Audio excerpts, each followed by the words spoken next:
I've also just realised I've got a bit of Dan Bardell going on today.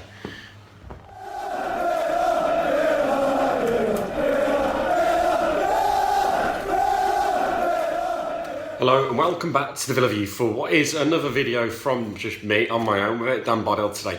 I hope you've been enjoying all the different videos we've been doing at the moment, but this is another different one, and it is the fact that Dr. Tony Shire has said on Twitter recently about how he's looking into the redevelopment of Villa Park. This is an issue that's been ongoing for some time, whether it be under Randy Lerner, Doug Ellis, or himself, the new man. So what can be done to Villa Park to redevelop it, and what action needs doing? I'm going to try and take you through some of my thoughts about what does need doing to Villa Park, as well as digesting some of the stuff that really doesn't need doing, that fans feel does need doing, so stay tuned. So one of the first things I think that is pivotal to the future of the club is the redevelopment of the North Stand. The reason behind this is the fact that, just look, it is one of the most ugly stands, arguably, in the Football League even. You look at the most beautiful stand in the Football League, which is the Holt End, and then you look at the opposite end of the ground and you've got the big monstrosity, the grey wall, concrete wall, that is the North Stand. It's absolutely hideous, and on numerous occasions they've tried to fix it and clean it and do whatever else to it, but it really hasn't worked. It needs a lot of work done to it. And to be fair, the facilities inside are a bit outdated from the inside. If you walk through to where the hospitality is, it's quite old-fashioned. There's concrete walls and all sorts going on with some real regal carpet. It does need redeveloping from top to bottom. It's a big mission, but I know in the past that Randy Lerner had looked in this in the past, and there is development plans out there. If you look at some of these that we've got, these show exactly what he wanted to do to the North Stand. I think that these plans need to go ahead in the future to redevelop the club. Whether we keep the attendance the same or capacity even the same through the redevelopments, I don't know. But to me, the whole atmosphere in the North Stand is a bit disjointed. You've got only a few rows down the lower stand, and you've got a fairly tall upper stand. But I think in general it needs redeveloping, and to me the best thing you can do with the North Stand is you knock it down and you fill in the corners. So it fills in the corners on the Trinity Road stand on the one side, and obviously the Doug Ellis on the other stand, so you round it off the two corners. I think that would look quite good, especially from the view. Say you're looking at the Holt End and you're looking down the pitch. If you look down the pitch and the corners are filled in on both sides and you've got a new stand, it'll look a lot better. And I think that attendance-wise as well, it may actually help, because the match day experience at the moment when you're in the North Stand isn't great, but it is the cheapest seats in the stadium, so that's why fans do sit there at the moment. I think that is the main pointer for me, though, that needs to be done with redevelopment. So I think the next point, safe standing. I know this is something that isn't an issue that Aston can't deal with directly. It needs to go with the Football League, the government, the FA, the Premier League, and so on and so forth. But I think it's something that we can pioneer. I think if Dr. Tony can push the idea of safe standing, I think that's a really big step in the right direction for it. If you have a big owner behind it with a big bit of clout behind it, I think it helps the chances of safe standing happening. We've seen it work at Celtic at the moment. If you look at the atmosphere in Celtic games at the moment,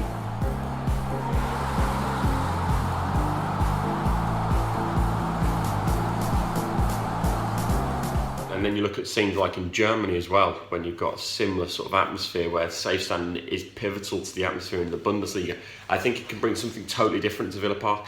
And it's something that, when we did have standing at Villa Park, the atmosphere was amazing. I know I wasn't alive at this point, and I know I wasn't there, but I've heard plenty of stories to suggest it would be amazing, and it looked it as well.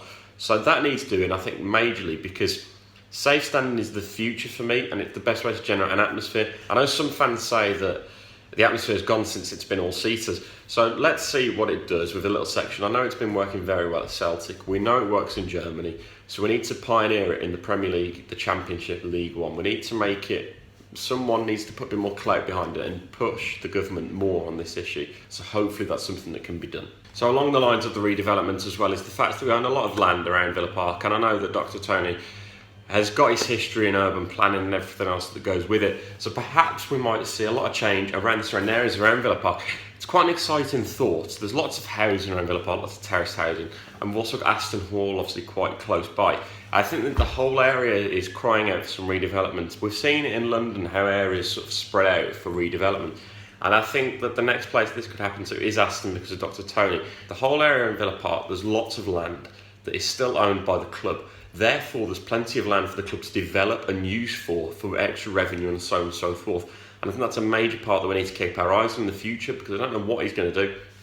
But I know that Dr. Tony's already met with the Mayor of Birmingham, and he's also looked already at the surrounding areas and analysed it about what he can be doing with it, because there's plenty of land. I think there's big plans there, and we need to watch this space around the surrounding areas as well, because I'd imagine there's going to be movement fairly quickly on that when the club start to go places as well. So the next thing that needs to be talked about is the fact that HS2 will be cutting through Bodymore Heath, which means that Villa are entitled to compensation according to the Birmingham Mail. So it'll be interesting to see what we do along those lines.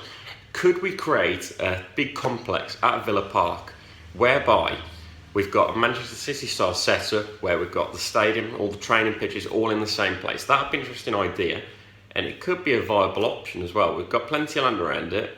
I know that it could cause massive uproar and so forth, but I think that could be a plan, because imagine the fact that HS2, when it cuts through the middle of Bodymore Heath, that's going to cause major disruption, and I can't see it being ideal for a professional football club to have a train at high speed running through the middle of the pitches. It's just not right, is it? I do think we're in the right hand when it comes to stadium redevelopment. I think that there's plenty of ideas, and I think the club will be keen to get the fans involved. You look at behind the North Stand as well, there's plenty of space that can be used. We need to create more of the fact that Aston Villa has got one of the steepest histories in UK football. We need to create something such as a museum. I know it's a bit early to say it now, given our current position in the Championship, but I think that that's something we need to do. We're going to miss out on the monopoly house that's going to come over to the UK from tourism, and by creating something that's a museum, you'll direct fans to the club, you'll create more fans, especially when we're launching in so many countries. The fact we've got a place coming up in India now. Dr. Tony's talked about getting places elsewhere in other countries such as China, Australia, the US, and so forth. If you want to do that, you need to create a global hub, which is going to be obviously be Aston Villa and Villa Park. So to do that, you need to create something more than just a stadium for people to visit. You need to create an area where fans are keen to come down to the museum to see what our history is all about. Not many sides can say they've won a European Cup. Not many sides can claim they're one of the founding members of the English game. And we need to celebrate that more. I feel that by creating something such as a museum around the back, where there's so much space by the North Stand car park, we need to do that to create something more. I'm sure I've only scraped the surface when it comes to the redevelopment of Villa Park and what can be done. Let me know in the comments section what else you want to see Villa do to redevelop. Do you want to see the whole thing knocked down? I hope not, because I think the Holt Stand needs to remain the main pinpoint of Villa Park. And by doing that, we can create something special from that. And I think that is the pinpoint. Everything we need to do needs to be focused on keeping that enshrined bit of history, which is the Holt End at the back. Hope you enjoyed this video. Drop us a like below. Comment as well what you thought. Subscribe with your post notifications on, and I'll see you soon. If you enjoyed that video, why not watch another one? Click the video choices on screen now to go and watch them in full. And don't forget to subscribe. Click on our logo there on the left and press subscribe. Easy.